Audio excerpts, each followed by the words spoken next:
Alhamdulillah, Jazakumullah khair. Especially with the emphasis on this camp on the Muslim family.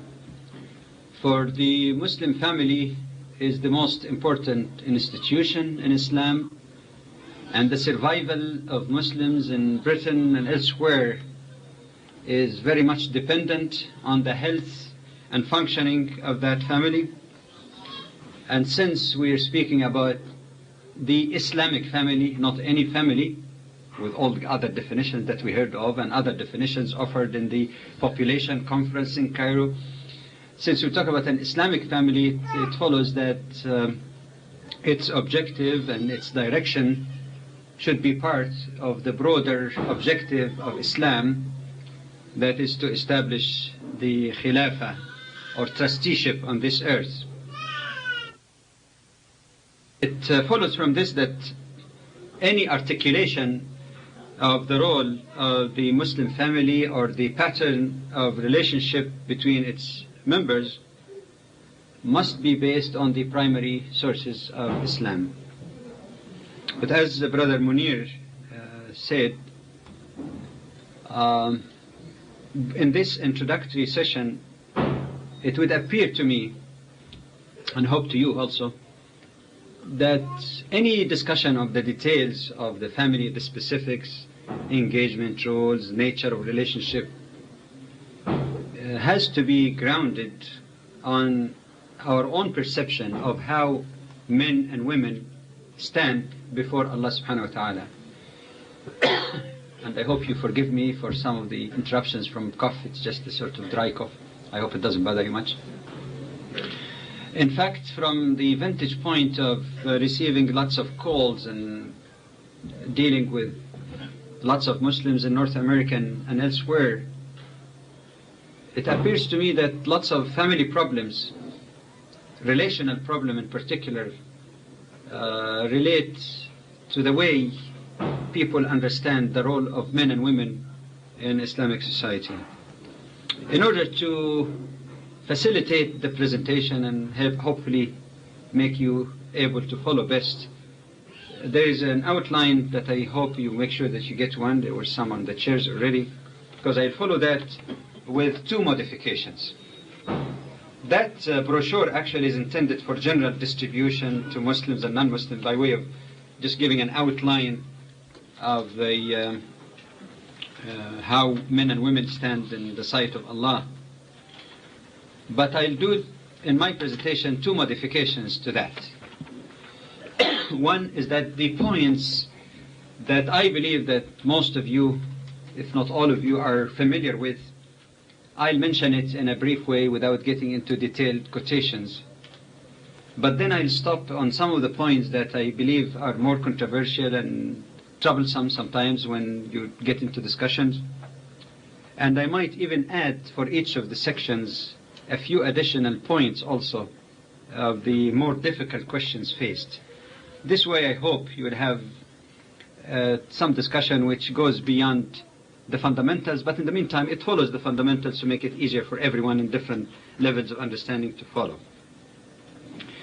As I mentioned earlier, the understanding and configuration of the role of Muslim family would have to be based on the primary sources of Islam in the proper way and methodology of interpretation.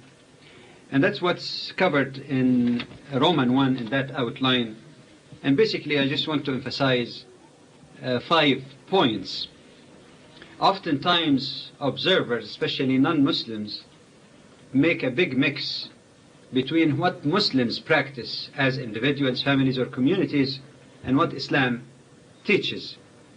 And sometimes they tend to think of Islam as a monolithic type of religion where all Muslims practice every detail in exactly the same way. Not religiously, that's understandable, but in every cultural respect, which is a big mistake.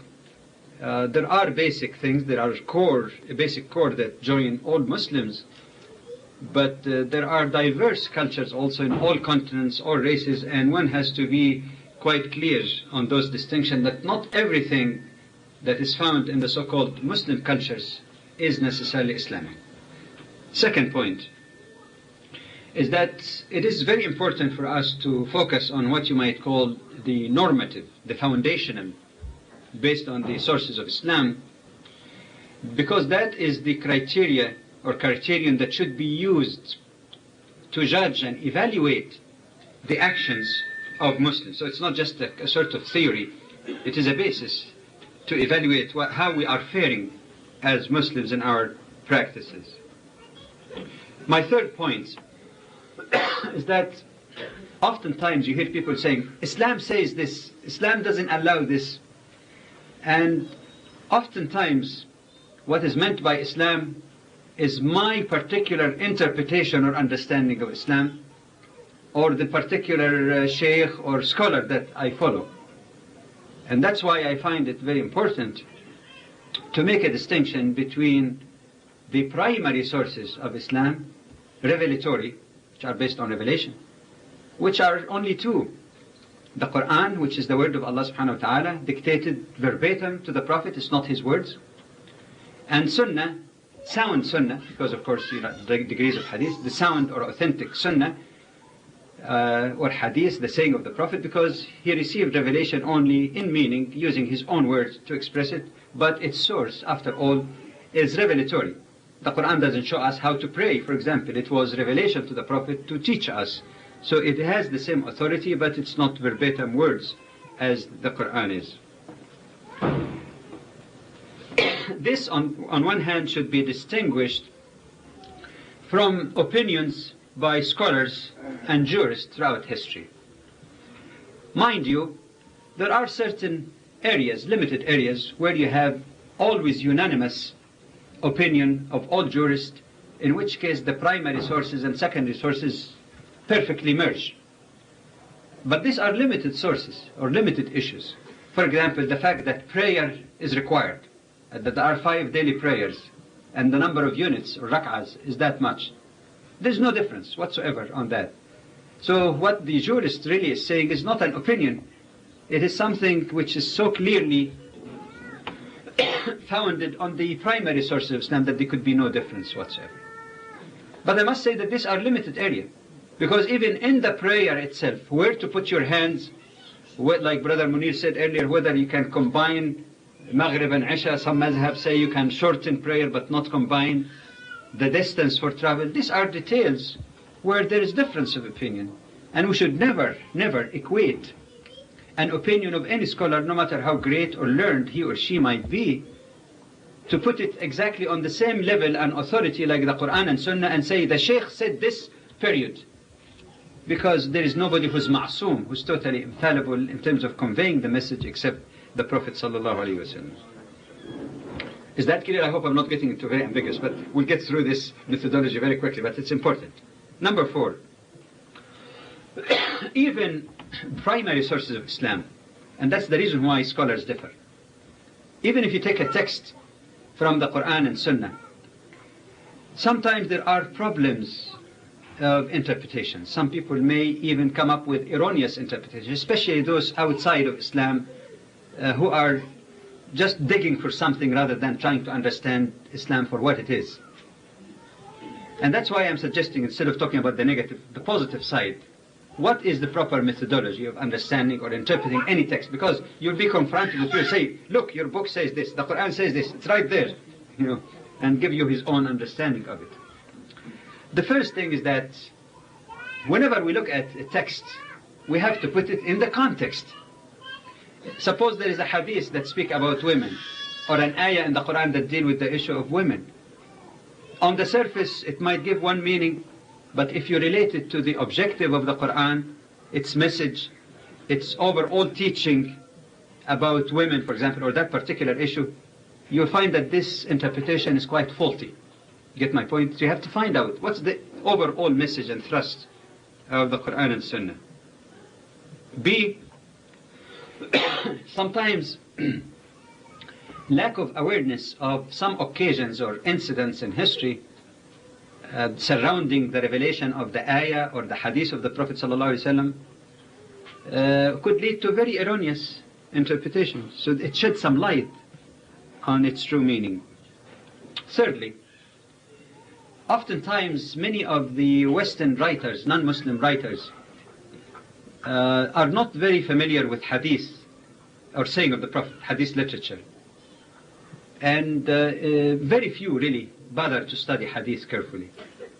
And oftentimes when they try to attack Islam and Muslims or attack the Quran, say, look, the ayah says this. But if one really were to collect other texts of hadith relating to that subject, you will find that it has a totally different meaning from the lexical or literal translation that sometimes they try to present. Finally, my fifth point, I leave the sixth, it's so obvious, is that that even is not enough to have proper interpretation. These are essential. But in addition to this, when we interpret something for Islam, one aspect or the other, it has to be also put into the context or broader world view of Islam. Its vision about the Creator, the nature of the human, the universe, how we relate to the universe, and again, this gives a sort of proper railing to make that interpretation. Well, I hope that this did not put you to sleep being somewhat methodological, but like I say, as we move on, you can find specific examples where this could be applicable.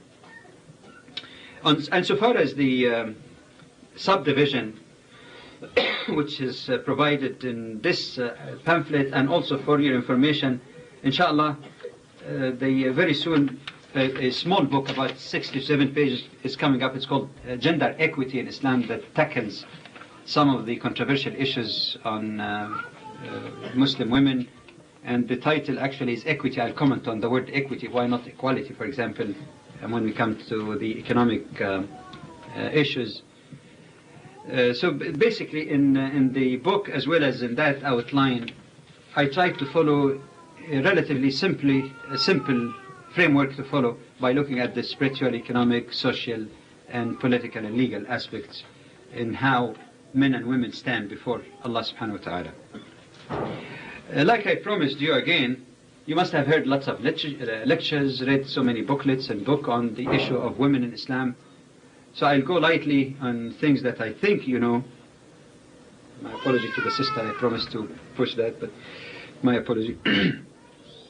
Well, first of all, there is no question, looking at the Quran, noticing immediately that the spiritual and human nature of men and women are the same before Allah, that anyone who does good deeds and is a believer will get the same reward, man or woman, that both gendered are described in the Quran as endowed with the divine breath that Allah breathed into the human. It doesn't say man or woman, the human, something of His spirit. That according to the Quran in Surah 17, Allah says, indeed we dignified or honored the children of Adam, Bani Adam. By the way, some translators translate like sons of Adam. That's a mistaken translation. Bani Adam means children of Adam. Actually, it's more accurate to say it this way. I think those of you who are familiar with scriptures preceding the revelation of the Quran are familiar with how it describes the role and responsibility of women tempting man to eat from the forbidden tree, something that has no trace whatsoever in the Quran at all. In Surah Al-A'raf, in particular, Surah number 7, it describes Adam and Eve as equally responsible, equally repenting, and equally forgiven. As far as the religious duties, which is number 5 in your outline, it's the same for men and women. Nobody says that men can pray, women can't, or fast.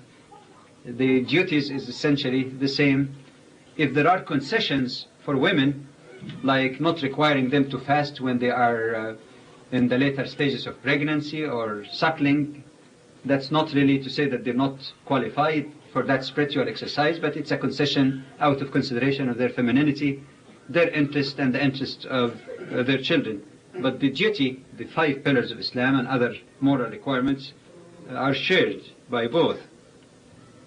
Some even Muslim translators, unfortunately, when they translate the ayah in the Quran, excuse me, that deal with qiwama or leadership of the husband of the family, they interpret that as superiority. In fact, that contradicts the explicit statement in the Quran in Surah 49, Ayah 13, Inna akramakum indallahi atqakum, the most honored of you in the sight of Allah is the most pious. That has nothing to do with gender, wealth, or color, or whatever.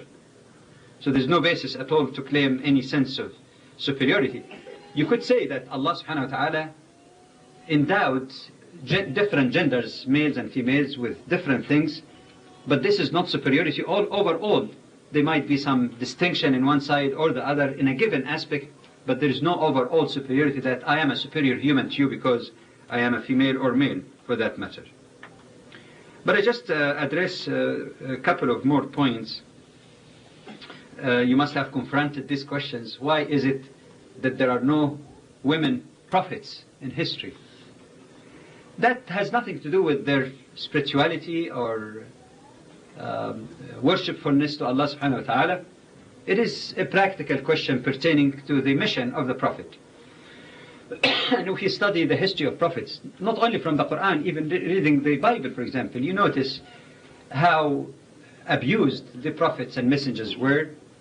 They were attacked, they were assaulted, they were cursed, they were, like Prophet Muhammad ﷺ, stoned even, and bled from the stoning of people.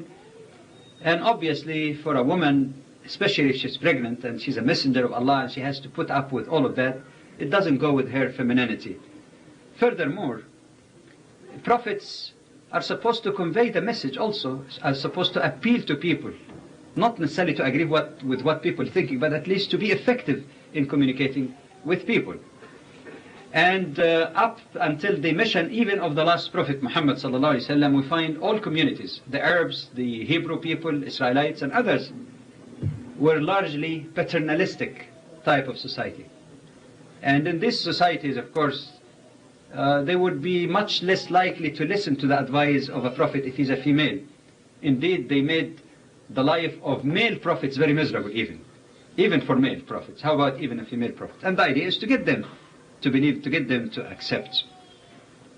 I must say, however, something that really attracted my attention is that the Prophet ﷺ said that some of my Sahaba are like Israelite prophets.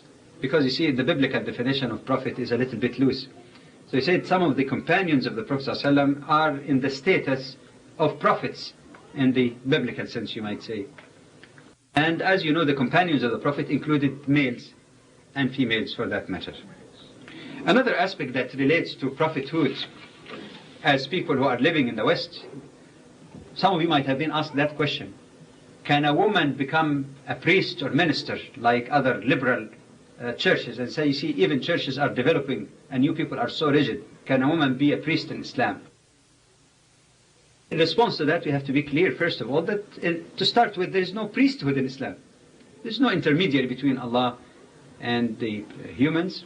There could be a leader for prayer, but there's no really priesthood as an institution, the way it's understood in Judaism and Christianity. Number one. Number two, sometimes people get caught up with titles rather than essence. Because if you look at the role of a priest or minister in a typical church, you find that they perform a number of functions. Education for children, adults, counseling, marriage counseling, or even non-marriage counseling, counseling for people for questions and difficulties. And in fact, in all of these functions, we find that there is no text in Islamic law that says women cannot do this function in proper Islamic context. The Muslim men and women can advise each other, can counsel each other in the proper Islamic framework. Education, either gender can educate the other. When we speak about spiritual and human nature of the genders, there is full equality. It's not equity. There is full equality before Allah subhanahu wa ta'ala.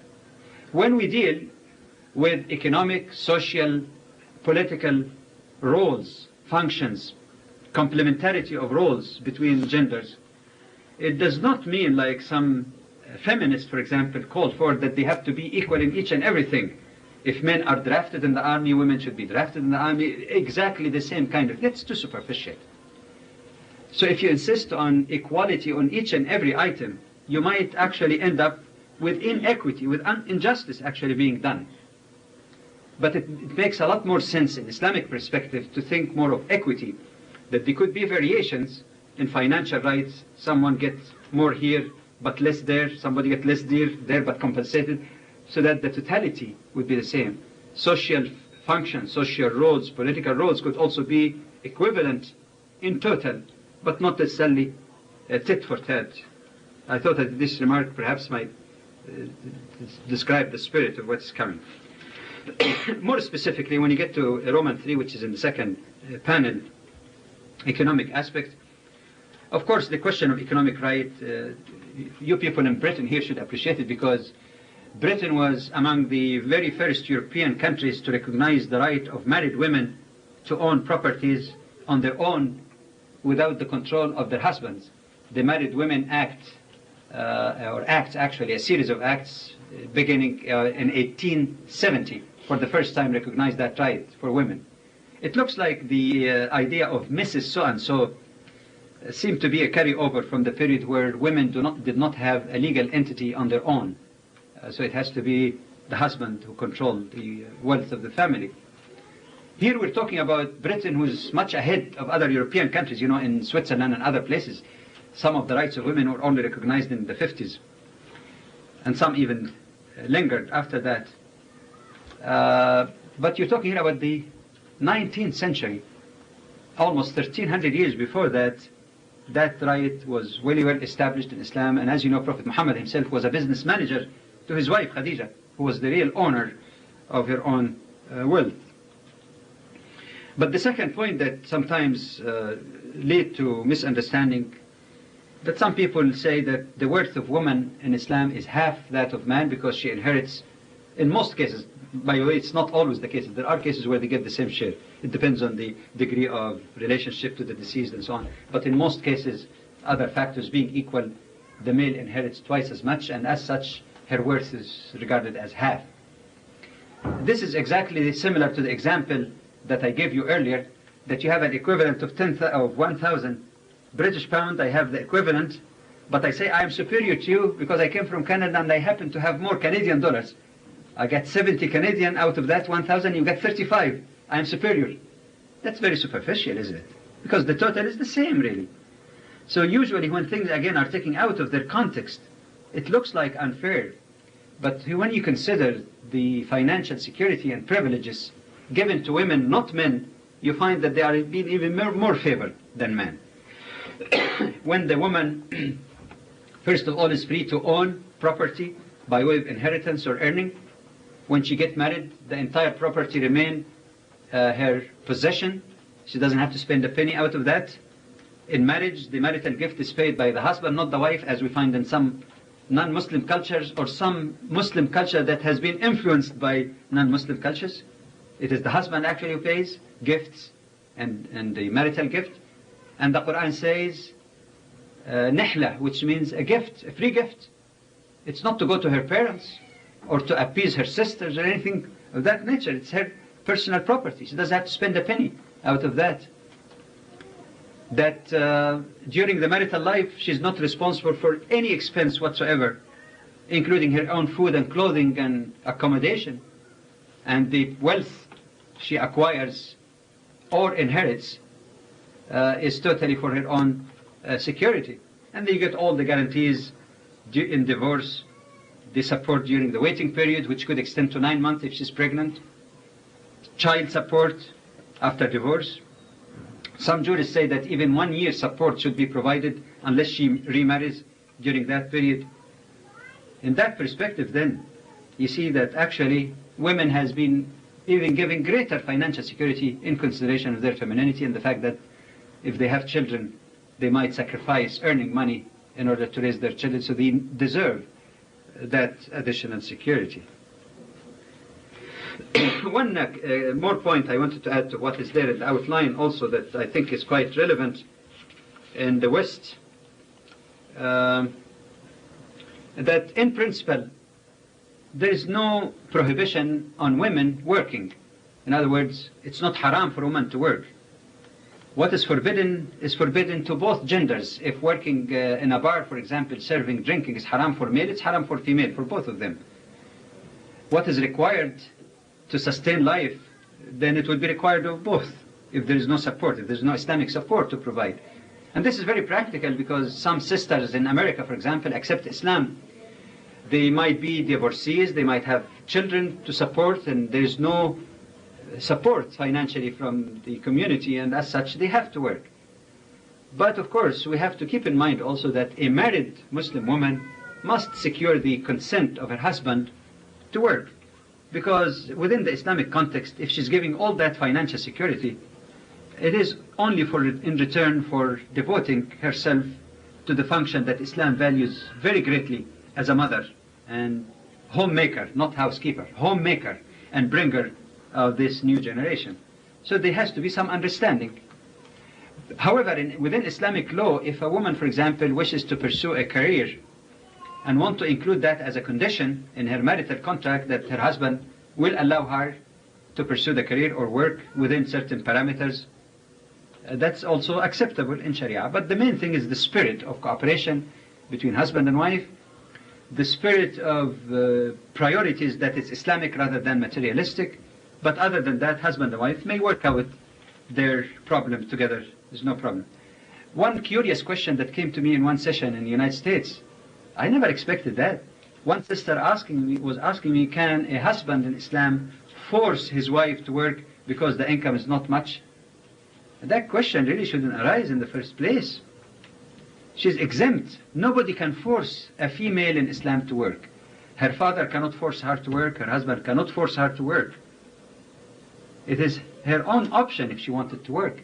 But she cannot be forced to work in order to support the family. But that, again, I wanted to comment because you might have faced or heard some issues like that raised in a society that's similar to ours in North America. Okay, but moving on from there to the social aspect, again, I'll be very brief on areas that are obvious. In the topic is divided in some sub-areas. The treatment as a daughter.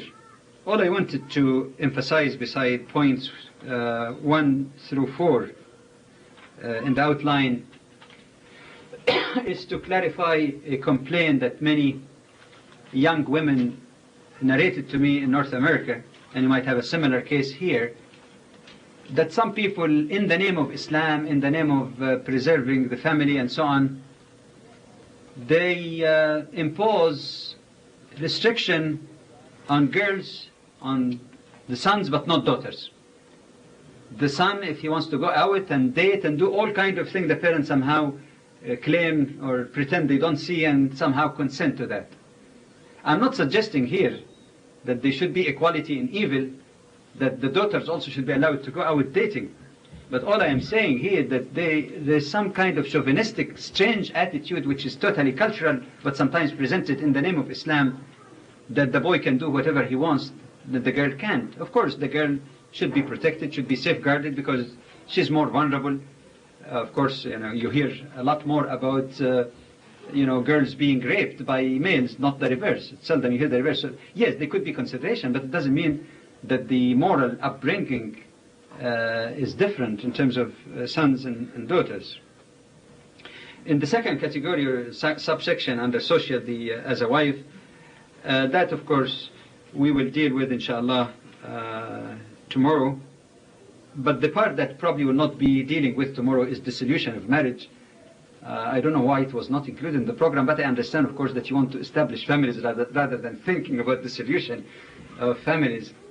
Like I remember one time we were talking about the rules of divorce in our masjid in Halifax, and one bachelor brother said, "We have not even got married yet, how come we talk about divorce now?" Anyway, but I just wanted to clarify that also, because these are some of the questions posed to Muslims by way of challenge. A number of myths are circulating that in Islam only man has the right to divorce, and all he has to say, I divorce you 3 times, and that's it. It's just that simple, disposable wives, type of. I must clarify, however, that this is far from true. The question of I divorce you is just like saying a marriage in Christianity is very simple. All you have to do is stand before the priest and say, I do. You don't say I do unless you have already gone through a long process. This is the culmination, really. And those who say that do not really look carefully into the Quran when it provides steps in dealing with marital disputes, various steps, and we'll talk about that tomorrow inshallah also, between husband and wife in their private, without any cruelty or excess or abuse. There are 3 steps specified in the Quran. If it doesn't work, invoking the help or arbitration of representatives from both families. If it doesn't work, and all the signals seem to indicate that there is irreconcilable incompatibility, then you go through the first divorce, and even then there is the waiting period. They can return together within the waiting period without a new contract. I mean, there's very elaborate procedures. The fact that some people abuse it doesn't mean that this is what Islam really teaches. This is the question of I do or I divorce you. But the most important misunderstanding here about what is allegedly said by way of discrimination, that women are stuck with men, but men can dispose of them anytime. That's totally erroneous. There are a number of ways of dissolution of marriage in Islam. It could be by agreement of both sides. It could be by the unilateral will of the husband, yes. It could also be with the unilateral will of the wife without the approval of the husband, if that condition was included in the marriage contract in the first place. It is not stuck if the husband is abusing her, not supporting her, or is impotent. There are all kinds of reasons that are given. If there is a good cause and she goes to the family court judge, Muslim family court judge, he can rule marriage annulled or rule divorce between the 2 parties, even if the husband doesn't want it. But even the thing that a lot of people don't know, and I must say unfortunately some of the scholars overlook teaching that also in many Muslim countries, is the system of khula. I'm not encouraging it, by the way, and the Prophet discouraged using any dissolution of marriage for frivolous reasons.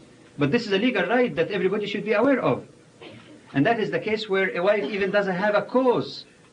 There is no abuse on the part of the husband, but she has her own private reason that she cannot continue to live with the person. Private reasons. There is no abuse on his part. All she has to do simply is to offer him financial compensation, which is mainly the marital gift, which is fair enough because she's the one who is initiating that. There's no fault. And when he paid the marital gift, the assumption was for permanent life. So she has to compensate by returning that to him. If there is any dispute about the amount of khul' or divestiture, it could be also resolved by the judge. The other myth is the question of custody, that only men are given custody, and you hear all these stories, not without my children, and all this kind of stuff. In fact, in principle, in custody in Sharia, the first principle is the welfare and well-being of the child. But the second principle, that everything else being equal, there is actually inclination more toward the female side. For example, the mother is entitled to custody of the child until the age of about 6 or 7, according to many jurists. After that time, he or she are given the choice between staying with the mother or going with the father. Some jurists say that in the case of girls, they may remain in the custody of their mothers until they are adolescent, and some even say until they get married because they need the guidance of their mother more than their father. But of course there may be cases where, in Western society in particular, where there may be a problem that the child might lose his deen, especially if the mother is not Muslim. But otherwise, the custody in principle is more inclined to female. One finer point to indicate that, the jurists say that if neither mother or father are able or qualified to take custody of the child, you know who's next? They say the maternal grandmother take precedence over the paternal grandmother. So even 2 females, but one is double female because she's the maternal grandmother, take precedence over the paternal grandmother. So this is again another myth. The question, of course, that you face a lot is the question of polygamy, but more correctly polygyny, because polygamy means multiple wives or multiple husbands. But multiple wives strictly means polygyny. Multiple husbands is called polyandry. That, of course, you must have heard a lot about, and again I am covering just in basic principle to open door for questions. But as you know, those who are familiar with the Islamic teaching series, in Album 4, there are several half-hour programs devoted to some details on that subject. But I just wanted to remind ourselves that polygyny was not introduced by Islam. Always people try to, if you give a student in high school, non-Muslim, a survey to connect the words that are most related, and you have Islam and polygamy, the line would be drawn clearly by almost all students. Islam and polygamy are the same. Like I sometimes jokingly say that sometimes you meet a non-Muslim and the first question, what religion you are? Answer, Muslim. Second question, how many wives do you have? Did you meet the requirement, the upper level of 4 wives? I have heard some people, by the way, who make an argument, some Muslims unfortunately, some are scholars, who make an argument that polygamy or polygyny is the basis and monogamy is the exception. And their basis for that is that they say many of the companions of the Prophet ﷺ actually had more than 1 wife. This is a very strange thing to put monogamy not as the norm, but as the exception. We must realize that Islam, the Quran of course does not say that explicitly that either monogamy or polygyny is the norm. But we all know that Islamic Sharia never requires a norm which is impossible. Something which is impossible cannot be a norm, is it? Now, if we assume that everybody would be a faithful Muslim in that particular definition and have 4 wives, you're assuming a demographic structure of 80% females and 20% males. So on the average, everyone can have 4 wives. Even if you take second wife only, you're assuming a 2/3 female and 1/3 males. And we all know that demographic structure of males and females within different countries and globally is quite close, with the females perhaps maybe 2 to 3 percentage point more than males. But it's not really 2/3. It's not 80% versus 20%. So that could not really be a norm. This is a very, very strange argument in my mind. But of course, as you know, the occasion of revelation of this ayah seemed to point after the Battle of Uhud, where 70 Muslims were martyred at least, seemed to point some kind of direction of a more clean and practical way of dealing with situation, accentuating circumstances like that which may arise. But I'm not saying, of course, that it is only allowed under those conditions, but to give the spirit really behind it. And in terms of motherhood, I need not go much in detail on that. I think in the paper it's clear. And the following panel under 4th, as a sister in faith, I just wanted to make one comment on number 1. The hadith in which the Prophet ﷺ says, إِنَّمَا النِّسَاءُ شَقَائِقُ الرِّجَالِ, that women are the twin halves of men. You know, that has been sometimes understood to mean, shaqa'iq means in a sense of sisters. But I'm more and more inclined now to think of a better translation, which is twin halves rather than sisters. Because if the Prophet ﷺ meant to say that they are sisters, he could have used akhawatul rijal. He could use, there's lots of terminology to say that they are sisters, which is correct. But that's not really the intent of the hadith as it appears to me. Wallahu a'lam. Allah knows best. But the word shaqa'iq, like shaq, when you have something and you split it half. So you're talking the twin half. That's quite a profound statement. Because it is a logical contradiction to say there is a better half, except of course in the allegorical sense, or bigger half. Can you really talk about a bigger half? There's no bigger half. Twin halves means that that society is composed of both halves. Nobody can claim inherent superiority over the other. Of course, the final item under that is the hot issue of hijab and modesty. And my observation, aside from the points mentioned there, which you can read, it's no problem, is that a lot of writers in the West, especially feminist writers, and others for that matter, have for a long period of time upholding the idea that if a Muslim woman is wearing hijab, it's simply because there is some cruel male chauvinist who's holding a stick and ordering her to do that. So hijab is connected with force, oppression. She's forced to do that against her will, and is tantamount to ignorance, lack of education, and oppressive society in general.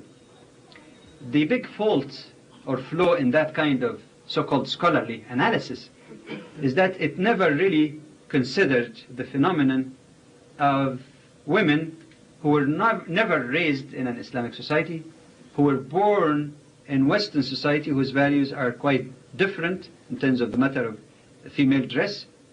Yet when they become Muslims, they are even more adherent of the hijab. So the sociological reasons for hijabs are given. Economic reasons are given, that women do not want to spend too much on hairdo and things like that, so it's good for poor women. That it's fashion, all kind of sociological, economic reasons. Never I have seen in Western writing recognition of the religious factor. A woman who does that out of her own conviction, even though she was not raised like that, her society does not accept it, and she was never really raised in a culture. They always think of Muslim women in hijab as people who are just coming from some other old country, traditional Muslim country. And I can't understand what is the big fuss about that hijab in France and in Quebec. Also, it happened in Canada. A couple of incidents also, the disease that seemed to have been imported from elsewhere. Yeah, that's right. I just want to add two more points on the social aspect before moving to the final item, because they're not included in the outline, but they're hot issues also, controversial, and there are lots of things about it. They were raised during the population conference in Cairo. They are constantly raised in the West about female circumcision, which in the radical form actually is given or dubbed as genital mutilation, which may be true. And a lot of people, until recently, there are some writers now and journalists who are realizing that they were mistaken in the sweeping statement that they were making, that this is something which is unique to Muslim societies and required by Islam, and it is one of those signs of oppressing women. All of these notions are mistaken. I think more and more research and information is being made available now to show that female circumcision, especially radical one, is something which is common in some cultures regardless of religion. In certain parts of Africa, it is just as rampant, like in southern Sudan and other places, as rampant among Christians as it is found also among Muslims. But the point that we should emphasize, again, since we don't care whether a practice is rampant here or there, except of course that it's wrong, but I mean that does not make it Islam, is the fact that this is not really required. It is only failed circumcision which is highly encouraged for males in Islam. In fact, I may narrate a hadith here, and I hope you don't mind, because again, we should not be too much shyness in learning about deen. In fact, if there is reference to that in hadith, it's quite revealing. It is said that Prophet Muhammad ﷺ passed by a woman who was making a circumcision for a young girl, and he said to her, "Ashimmi wa la tunhiki, fa inna dhalika andaru lil wajh wa ahdha 'inda az-zawj," aw kama qal. He said, you know, when you do it, ashimmi means just cut very little, like like the outer skin, not the organ or anything, just the outer part of the outer skin. Wa la tunhiki, don't cut any deeper. And he gave very interesting reason that shows the sensitivity of himself and sensitivity of Islam in general to the legitimate enjoyment of both genders. Because he said that is better for the freshness of the face and good also in relationship to the husband. What could be a more sensitive expression like that? So with this all big outcry about the radical thing that's taking place, we must say that it's totally un-Islamic, even though the Prophet did not outright forbid it, but the limitation he put seemed to be quite indicative that it has nothing to do with the thing that people complain about, which is very much sensationalized in the media. The other thing that perhaps we can take a rain check until tomorrow, since we talk about marriage tomorrow, is the issue of interfaith marriage. So maybe just to make it briefer, and you're tired and traveling, so we'll abbreviate and just move directly to the final item, Again, I'm not going to repeat much, and I hope you feel that these brief points, brief as they may be, I mean, they're quite clear, hopefully. I think the only question that sometimes arises is with respect to witness. When some people, again, try to make the wrong conclusion and think that they find consistent evidence against the Quran, inherits half, and again, 2 women witness for 1 man, so the same persistent downgrading of women and considering them half worth the man. Nothing really is farther from truth, because if you survey the ayat in the Quran that deal with testimony or witness, you will find that the great majority of these ayat do not specify any number of men or women, except that the basic rule that you have 2 witnesses, but no specification. And then you find that in Surah An-Nur, Surah 24, it explicitly indicates that the witness of men and women in the case of mutual accusation of adultery, that's in the case of mula'ana, is exactly the same. Go and read it, Surah 24, exactly the same. And that destroys any base of a general rule that woman witness is less. The only ayah in the Quran that required either 2 men witnesses or 1 man and 2 women is the one that deals with financial contracts. Again, this is the primary source of Islam. Secondary source, jurists differed as to whether that should be taken as a general rule, should be extended to some areas or the others. But you find that among jurists, like Imam al-Tabari, the famous mufassir of the Quran and historian, he said that there is no direct evidence that we can point to in the Quran or Sunnah that bar a Muslim woman from any position, even as a judge in any area of law. And as you know, the judge is more than a witness, because it is the judge who evaluates the worth of the witness itself. So it's a matter really of jurisprudential interpretation. One cannot say Islam say that. And furthermore, as some jurists put it, they say that this is not like the text pertaining to ibadah, that you follow it as it is because there's a wisdom behind it. Because the Quran itself gives the reason. If one of them forget or get confused, the other one would remind her. And talking to one of the well-known jurists, he said that it is the duty of the Muslim judge to evaluate also the witness of people, whether they are male or female. Just to give you an example, suppose the only 2 witnesses available is 1 man and 1 woman who is a graduate of a school of business, and the other male is, unlettered person who happened to be male, who doesn't know much about business or the jargon. Which one really would have inherent value? So the ijtihad of the judge also, and his judgment and evaluation of the worth and competence of witnesses is a matter also that should be taken into account. So a great deal of mileage has been made out of that, even though the issue really is much more simple than people put it. The other aspect that I thought also may clarify the issue of the headship of the state. As you know, the great majority of jurists are of the opinion that a Muslim woman should not really be in a position of head of state. Again, like I said, the issue is frivolous again. Because you see, in a country that has 100 million people, like Pakistan, for example, what difference does it make whether, theoretically, I'm not talking Islamic, theoretically, what difference does it make whether any person, male or female, is eligible to be a president, or whether it is only among males? It is a different chance of 1 out of 50 million versus a chance of 1 out of 100 million. I mean, the issue sometimes is blown out of proportion, but just for the sake of intellectual honesty, and this inshallah will be coming in some detail in that little book, I must say that there are still dissenting opinion even on the matter of a woman being a head of state. If you go to the Quran, there is no direct reference barring women from being heads of state. I'm not saying that I call for that. I'm simply saying, honestly speaking, no text in the Quran, the first primary source, support that. Some people refer to the ayah in the Quran that says that men are responsible or maintainers of the family.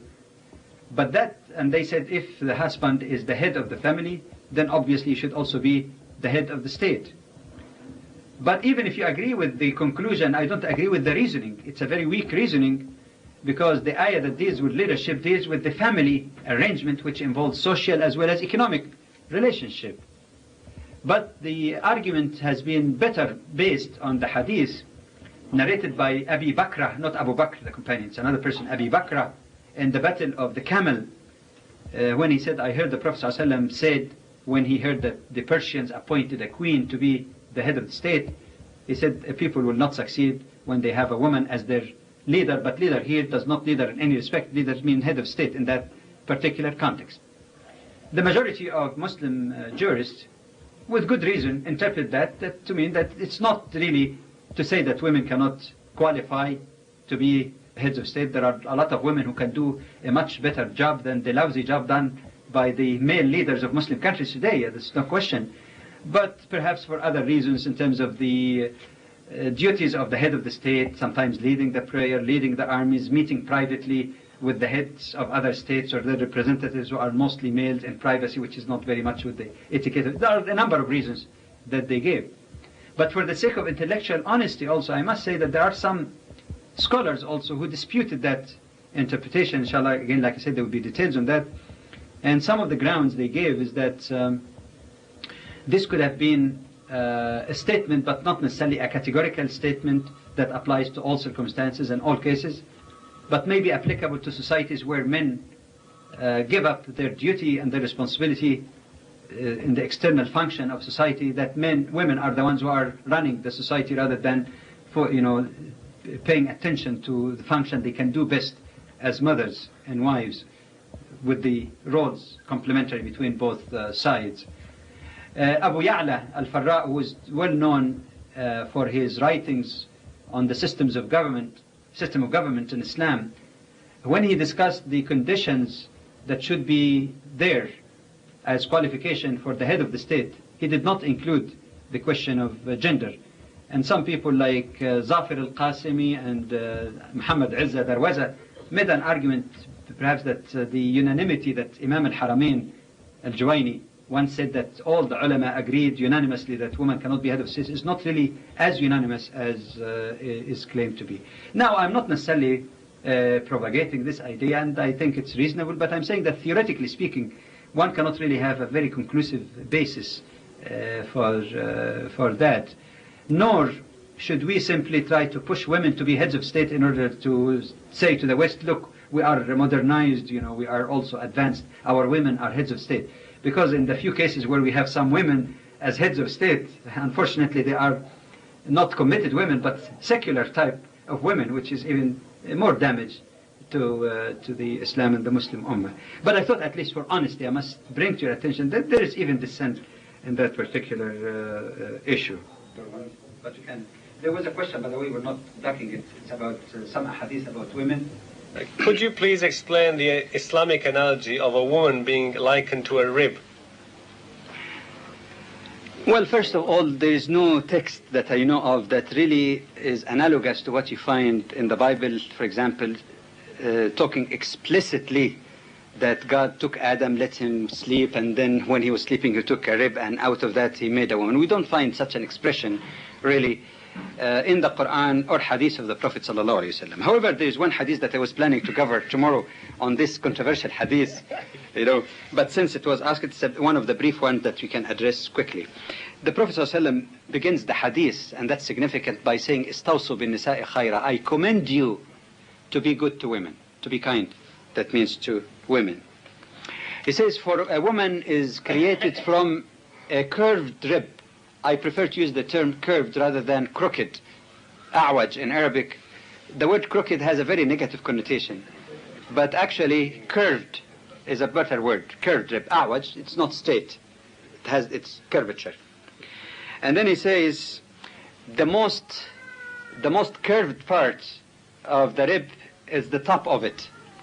And if you go to try to straighten it, you will break it. So they asked him, what is breaking the rib? He said, divorce. And then the hadith ends, فَاسْتَوْصُوا بِالنِّسَاءِ. Therefore, I commend you to be kind to women. What does that mean? Of course, like I said, in the traditional mistaken interpretation, women are crooked and men are straight. No, it doesn't mean that at all. It means basically that the nature, the inherent nature of men and women, while similar in many respects, are not identical. And this is nothing to say that one is superior to the other. Example, some studies have been reported actually in one recent issue of the Time magazine that on the whole, males do better in mathematics. Women do better in arts and language, for example. It's not that one is superior to the other. There's diversity in the skills available. But suppose even that doesn't prove to be false. That's not the issue really.